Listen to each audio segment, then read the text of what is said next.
Fala galera, sejam bem-vindos à Cena Pós-Créditos. Esse é o nosso novo quadro, Cena Convida, em que nós vamos chamar uma pessoa e essa pessoa vai escolher um filme. E ela vai nos guiar para onde nós vamos na nossa conversa sobre o filme. Então a gente vai basicamente ter aqui um debate a três, a gente vai concordar em alguns pontos, discordar em outros e ter uma conversa aqui para falar um pouco para vocês sobre o filme escolhido. Ô editor, agora, lembra aí, eu vou bater a palma, vai aparecer, vai ficar legal, tá bom? É engraçado porque a gente que edita os vídeos não tem editor. E a nossa convidada de hoje é a Camila. Camila, fala um pouquinho da sua experiência. Bem, eu faço arquitetura e agora eu estou no processo do TCC e eu estou fazendo ele sobre cinema. Primeira parte eu estudei sobre cinema de arquitetura, que é basicamente como a arquitetura funciona dentro do cinema como um personagem.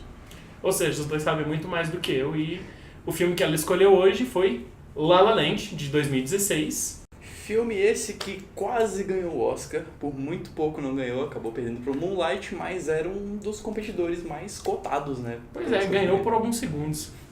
E o filme conta a história da Mia e do Sebastian. Ela é uma aspirante à atriz e ele é um pianista de jazz que se encontram na cidade de Los Angeles e o filme fala basicamente do relacionamento dos dois, mas falando desse jeito parece muito clichê, só que na verdade ele fala muito dos sonhos e abrir mão de coisas para poder chegar onde nós queremos. A direção do filme é do Damien Chazelle. Antes de La La Land ele fez o espetacular Whiplash, que ganhou o Oscar de melhor roteiro, e agora em 2018 ele fez O Primeiro Homem, também com Ryan Gosling, que está em La La Land, e ele conta a história de como Neil Armstrong pousou na Lua. Pessoal, e para falar um pouquinho do filme para vocês, a gente vai pegar alguns aspectos mais técnicos do filme que a gente achou que chamaram um pouco mais de atenção e tentar debater aqui. E quando você pensa em La La Land, acho que a primeira coisa que vem na cabeça provavelmente são as cores do filme. Sim, a primeira coisa que eu reparei foi o uso muito forte de cores, principalmente primárias e secundárias. Essa parte das cores, o Chazelle se inspirou muito no filme favorito dele, que é o Guarda-Chuvas do Amor, do Jacques Demy, que se você olha os dois filmes lado a lado, parece assim, é uma simetria absurda, tem muito amarelo, muito vermelho, bem explodido na tela. Eu tive um pouquinho de problema com as cores desse filme, porque assim que ele começou, eu percebi que ele estava querendo fazer isso, mas eu não sei se ele chegou lá, porque pra mim todas as cores elas estavam lá, tinha vermelhos e tinha amarelos, só que eles estavam muito escuros. Eu achei que eles tinham que ser um pouco mais estourados.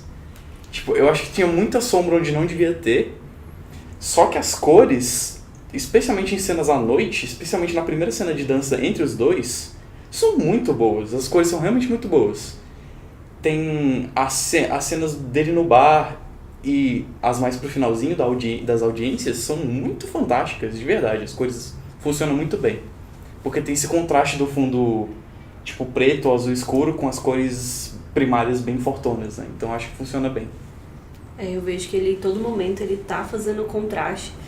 Você sabe exatamente para onde você tem que olhar na tela, porque a cor de destaque, ela tá bem ali. Principalmente na primeira cena eu já vi de cara, porque você começa com os carros muito cinzas, muito monocromáticos, e de onde vai vir, começar a música, de onde vai vir a cena, ela começa já com uma cor, que se eu não me engano é amarelo. Então você já vê, é naquele ponto que eu preciso prestar atenção.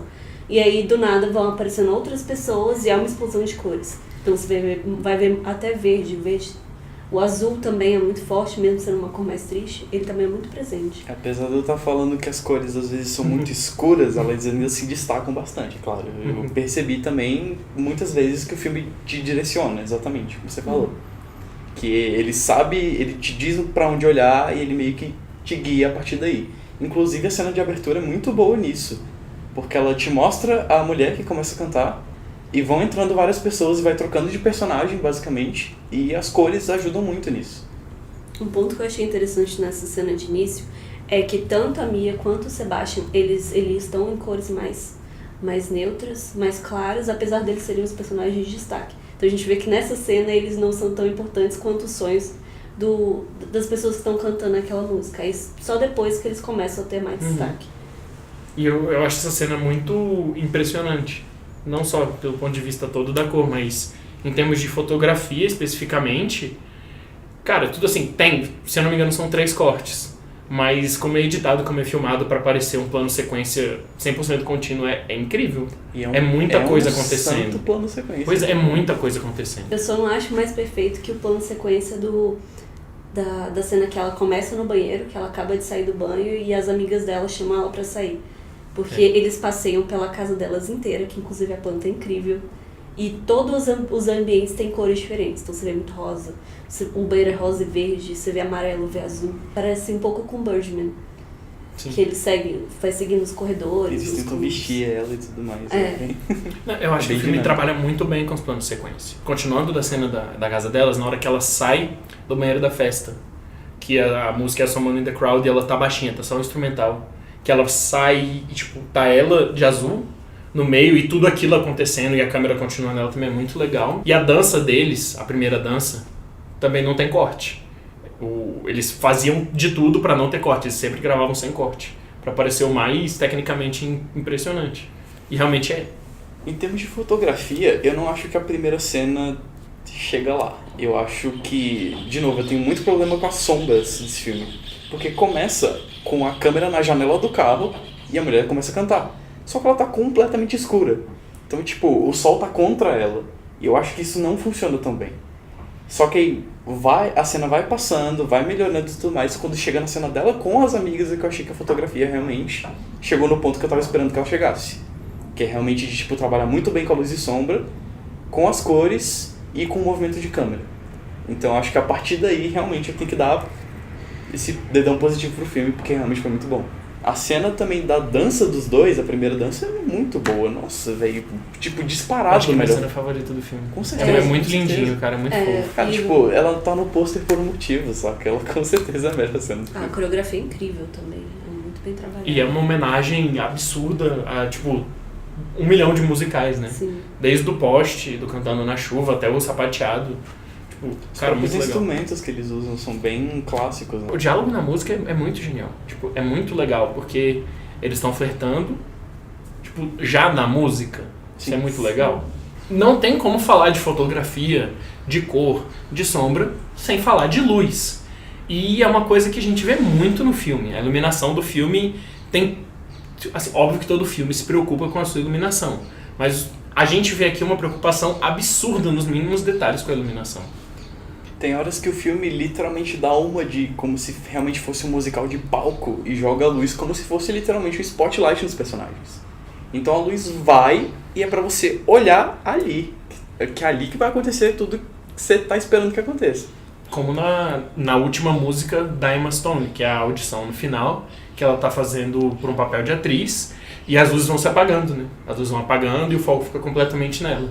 Ou quando ela entra no bar e escuta o Sebastian tocando, a luz do bar toda se apaga e acende só nele, no piano. Nossa, arrepiei, que legal. Nossa, essa A cena é é linda. incrivelmente maravilhosa. Acho que até mesmo a cena da primeira dança, apesar de ter uma iluminação geral, pelo fato de ter o postezinho ali, a atenção tá bem nele. É, a gente presta atenção muito ali onde tá a luz do poste, né? Naquela região. É o jeito legal de fazer um spotlight, tipo, uma coisa integrada no ambiente, só que funcional, como se fosse realmente um palco. Fazendo um paralelo, né, entre essa cena que ela entra no bar e a luz está toda nele, a cena final do filme é exatamente o contrário. Que ele tá tocando e as luzes se apagam e o foco é completamente nela, que nem você disse. Só que nesse caso ele tá olhando pra ela. La La Land é um musical. O quê? Pois é. Eles fazem questão de te falar isso nos primeiros 3 segundos de filme. Não tem como falar de um musical sem falar da sua trilha sonora. O começo do filme já te mostra qual é o ritmo que ele vai ter. Tanto que assim, ele já começa com um número musical gigantesco e com um estilo de música levemente puxado pro jazz, que é o que a gente tem o filme inteiro. A trilha sonora ela é muito puxada pro clássico, né? Então ela vai sempre ser essa coisa meio jazz, vai ter todos os instrumentos clássicos, você não vai ver muita coisa eletrônica, nem coisa mais tipo guitarra, você sempre vai ter tipo um saxofone, talvez um violão, violoncelo aqui e ali, e é uma trilha sonora que funciona muito bem pra proposta do filme. Inclusive, a música da banda do Ryan Gosling no meio do filme, eles tentam parecer que é horrível, mas a música é muito boa. Mas não é o que ele queria tocar. Eu não sou muito fã, pra mim É legal. Eu acho ótimo. Eu acho que um ponto muito importante é um musical que ele conversa entre a atuação e a música. Então não é, tipo, tão forçado a ponto de você pensa assim, não, agora acabou o filme, agora é só a música. Então é o tempo inteiro tudo conversando. Então ela encaixa muito bem no filme. Todo momento do filme que começa uma trilha sonora, ela se encaixa muito bem. Eu concordo. Acho que o filme sabe muito bem a hora de parar com a música e começar com o diálogo e vice-versa, né? Então, eu acho que realmente casaram muito bem essa coisa do cantado com o falado e deu bem certo, Eu achei que funcionou muito bem. Eu acho que sim, eu vi muita gente criticando que a segunda metade do filme não tem tanta música. Só que isso faz todo o sentido do mundo.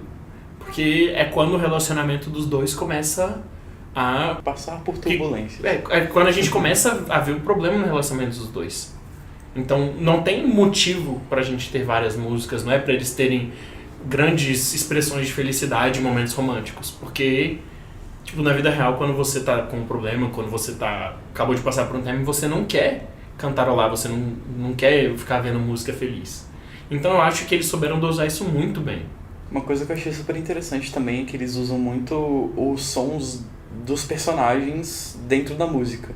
Na música Lovely Night, que é uma das primeiras do filme, eles usam muito do sapateado e dos toques dos personagens. Tipo, às vezes a Emma Stone dá um tapinha no cara, às vezes às vezes ele dá um nela, e é no ritmo da música.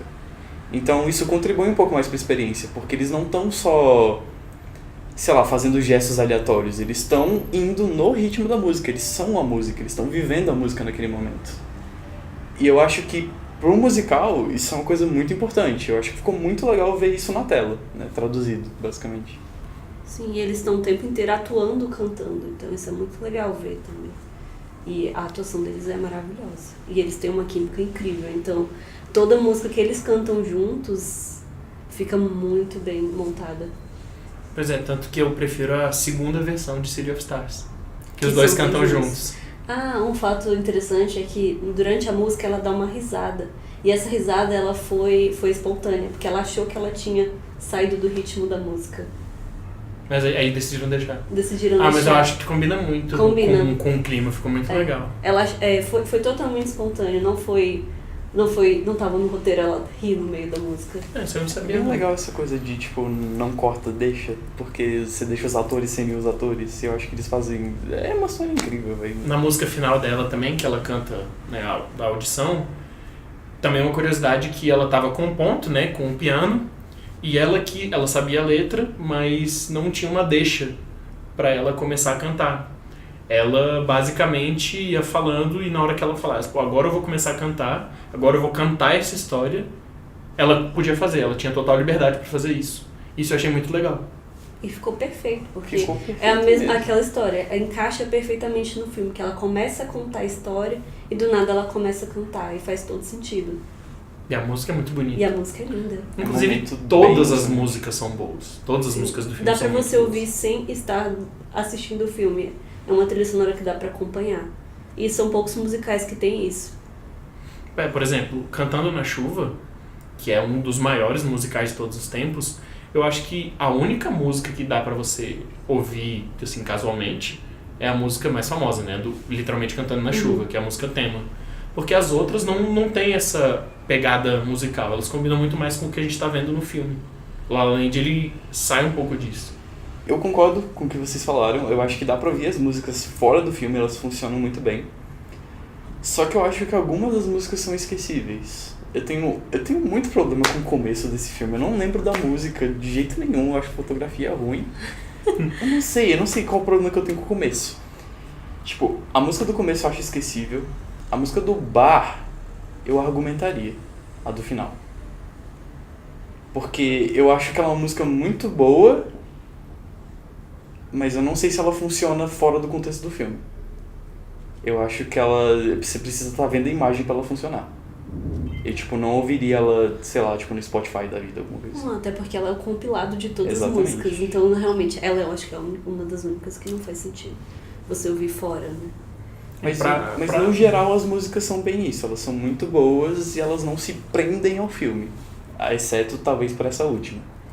Pra bancar o do contra, eu assisti La La Land no cinema 5 vezes. Inclusive a primeira vez eu tava até fora do Brasil, mas o filme estreia, eu tava louco pra ver. Eu não liguei, eu tirei uma noite pra ir ver o filme. E até hoje eu não consigo ouvir a última música do filme. Não porque eu acho que não dá pra ouvir, mas porque pra mim, tipo, me lembra do final do filme que me dá um negócio e falo, não, meu Deus, eu não quero viver isso de novo. Mas aí que tá, eu acho que ela emociona muito, ela emociona de verdade. Eu fiquei emocionado, só que eu fiquei emocionado porque eu sabia o que ela representava no filme. Ela por si só, você não... exatamente, sim, isso eu concordo. Se você só joga essa música, ela não tem o mesmo peso e não funciona tão bem. Você tem que ter as imagens na cabeça e tudo mais. Faz sentido. Mas é claro, pessoal, que assim, a gente tem músicas, a gente tem cores, a gente tem uma fotografia muito boa, mas o filme não seria tudo o que ele é se não fossem os atores e seus personagens. No caso, a gente já falou bastante aqui da Emma Stone e do Ryan Gosling, que são os protagonistas, e acho que todo mundo concorda que eles deram um show nesse filme, né? Acho que eu não tenho nada pra falar de ruim em questão de atuação. Eu acho que a Emma Stone foi a melhor, mas o Ryan Gosling ainda foi muito bom. Até o J.K. Simmons, que aparece por, sei lá, 1 minuto no filme, eu achei que deu um show também. Eu acho isso muito legal porque o filme segue muito a lógica dos musicais clássicos. Você tem 2 protagonistas e o importante é isso, é a história dos 2. Isso, assim, fez uma boa referência aos vários filmes que o Chazelle admira. Porque não importa as amigas dela, que, sabe, elas têm o momento delas, mas é isso. Elas continuam na vida da Mia, só que é só uma passagem. O importante são os nossos 2 protagonistas. Sim, eu acho que eles atuaram muito bem, mas eu acho que os personagens ajudaram muito. São personagens que têm várias camadas, são personagens que têm qualidades, defeitos, e você consegue perceber isso. Não é tipo um mocinho e a mocinha necessariamente. Você vê um relacionamento acontecendo ali, um relacionamento real. Então eu acho isso muito próximo da realidade. Então eu gosto muito dos 2 personagens. O relacionamento deles é muito crível, né? Tipo assim, você acredita, aquilo ali é totalmente plausível de se acontecer na vida real. Desde o motivo pelo qual eles terminam até os momentos fofinhos. Inclusive a montagem no verão deles é muito incrível. Eu adoro aquela cena. Que eles estão no bondinho, eles vão andando. Aquela cena é muito fofa. Eu acho que é um contraponto também, porque é um musical com muitas cores.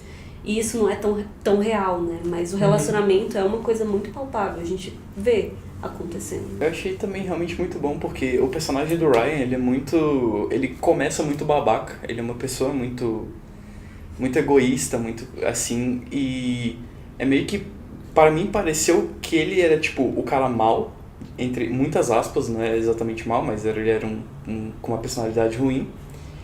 E a Mia era essa pessoa que era super gente boa, super... tava lá, tipo, super boazinha e tudo mais. Só que não, ela também tem uns pontinhos de cinza no branco. E depois que ela passa tempo com ele, você vê que também ele tem uns pontinhos brancos no cinza. Então, são personagens muito bem construídos, eu diria.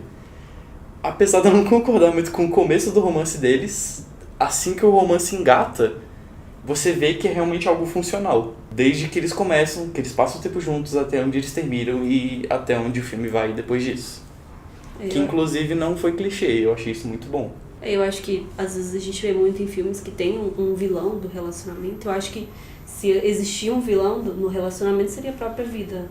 O La La Land não é um filme que reinventou a roda ou o mundo do cinema, mas ele fez essa roda muito, muito bem. Em todos os aspectos técnicos, tanto que... É claro que o Oscar não é o melhor indício para isso, mas ganhou muitas premiações. E foi mas durante alguns poucos minutos foi o vencedor de Oscar de melhor filme. É isso aí, gente. Muito obrigado por ter assistido. Obrigado a Camila por ter aceitado o nosso convite e vir inaugurar esse novo quadro. Que tenhamos mais convidados no futuro também. Importante. Se não começar o quadro e não ter nunca mais, não faz sentido. Deixe aí nos comentários o que você achou do vídeo, o que você acha do filme. Se inscreve no canal, dá uma olhada nas nossas redes sociais e é isso. A gente vê vocês na próxima e falou!